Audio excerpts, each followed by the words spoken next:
Blizzard announces a BattleNet security breach, OUYA gets well and truly funded, there's big news for fans of DayZ and a glimpse of multiplayer for Black Ops 2, BioShock Infinite takes us on an emotional rollercoaster, Epic Games revives a dying studio, and there's free-to-play fun from both Ghost Recon and Vanguard, while the Xbox 360 cops a raw deal from Ubisoft and Konami.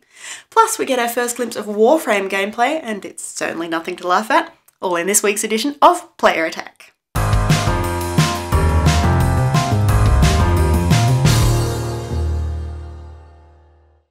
Hi, I'm Jessica Citizen. If you play Diablo 3, StarCraft 2 or World of Warcraft, it would be a good idea for you to change your BattleNet password right now.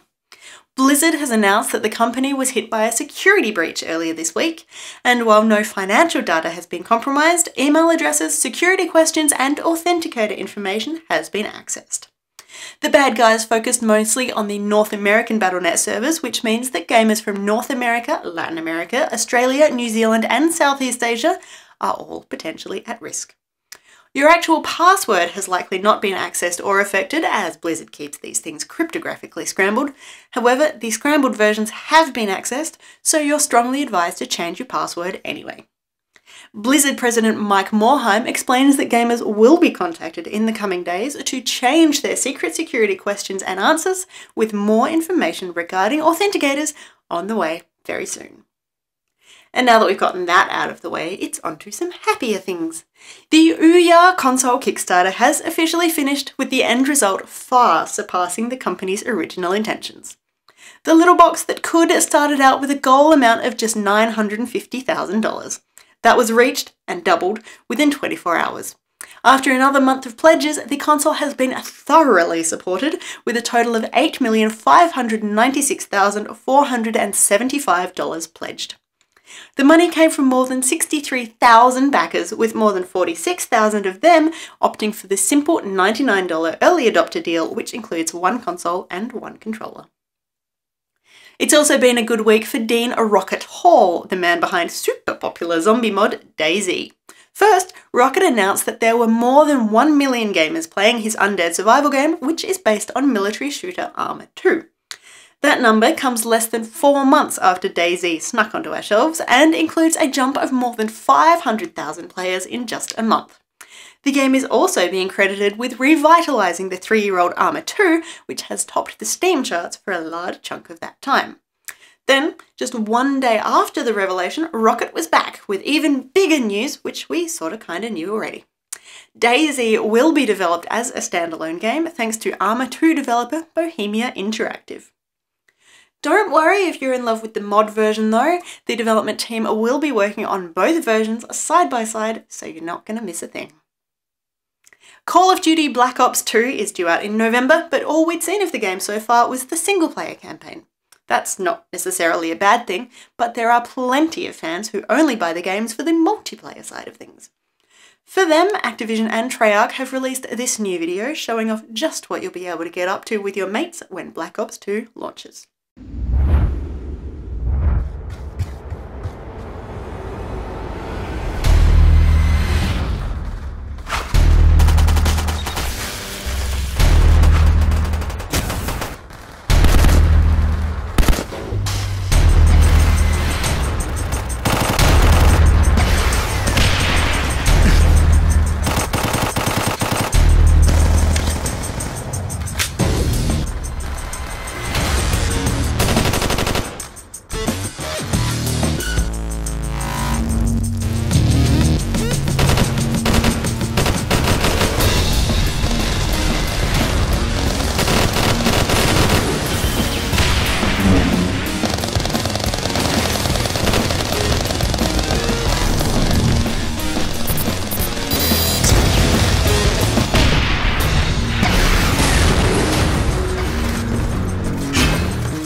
We are reassured you will be able to take control of the little quadricopter drones, and if you'd like something a little bit bigger, the full-size mechs are waiting for your commands, packed with machine guns and rockets.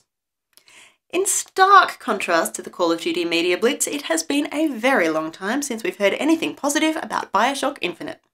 The game was a no-show at E3, it's not going to Gamescom later this month, and it was recently delayed by 6 months. This week, however, we heard a lot about the game, or more precisely, the people behind the game. Firstly, 2 key staff members announced their departure from Irrational Games, casting a significant shadow over the future of BioShock Infinite. Fans were quickly reassured though, with company boss Ken Levine jumping onto Twitter with the news that Scott Sinclair, the art director for the original BioShock, would be back in the chair for the new game, filling the gap left by Nate Wells. So, all's well there. A replacement has also been announced for Tim Gerritsen, director of product development, and it brought an amazing twist to the saga. Rod Ferguson, former executive producer on Gears of War and now director of production at Epic Games, he's packed his bags to Boston, joining up with Irrational to finish work on the new BioShock. Looks like the steampunk romp is back on track. BioShock Infinite is due out in February 2013. And while we're with Epic, the publisher was making its own news this week with the announcement of Impossible Studios, based in Baltimore and rising from the ashes of Big Huge Games. This new developer features team members from Rise of Nations, Catan, Age of Empires 3, and, of course, Kingdoms of Amalur: Reckoning.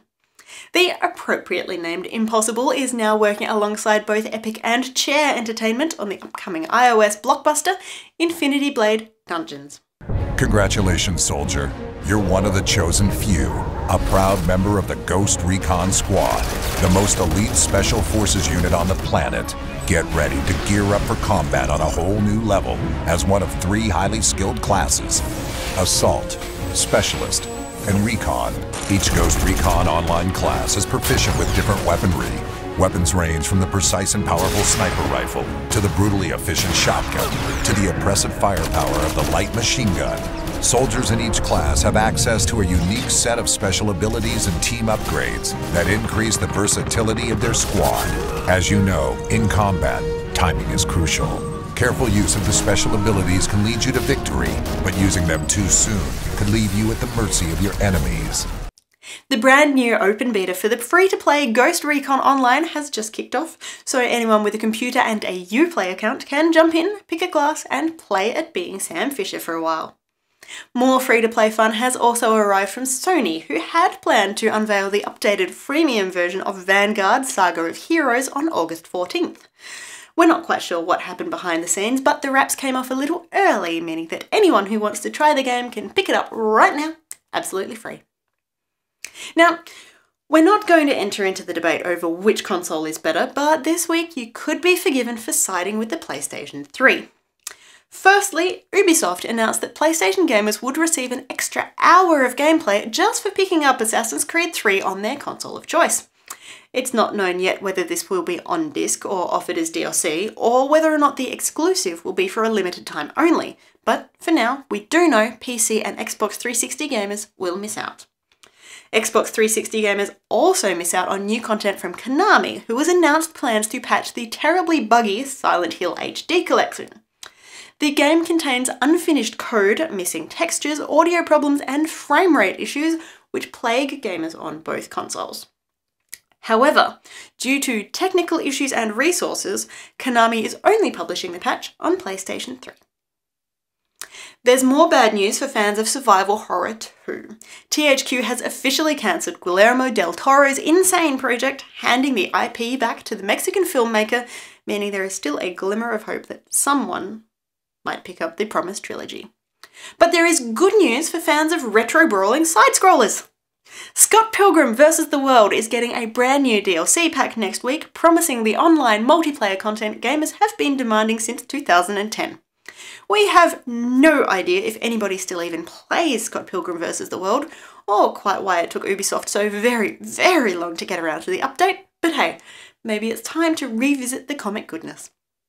And finally this week, Warframe is the new game from Digital Extremes, the development team behind the Darkness 2 and Dark Sector, and co-creators of the Unreal Tournament series. The game was first announced in June, and since then the team has had their heads down, working hard. This week we got our first glimpse of just what they've been working hard on with this fresh look at Warframe. The Warframes, ancient weapons from the old Earth. Only the Tenno can wield their power. But the Tenno are on the brink of extinction. The Grineer Empire, with their vast army, has occupied the outer systems. The Grineer hunt for those Tenno that remain. They hunt for you. But you will be waiting. You will master the Warframes. You will strike when they least expect it, with powers they could never have imagined.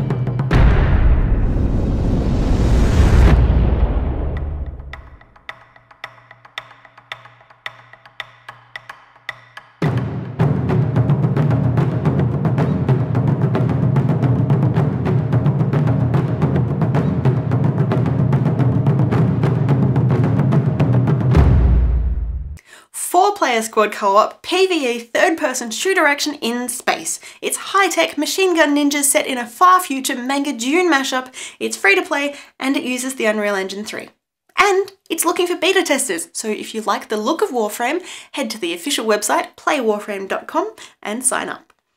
For the full version of those trailers, or for more information on any of these stories, head to playerattack.com. I'm Jessica Citizen, we'll see you next week.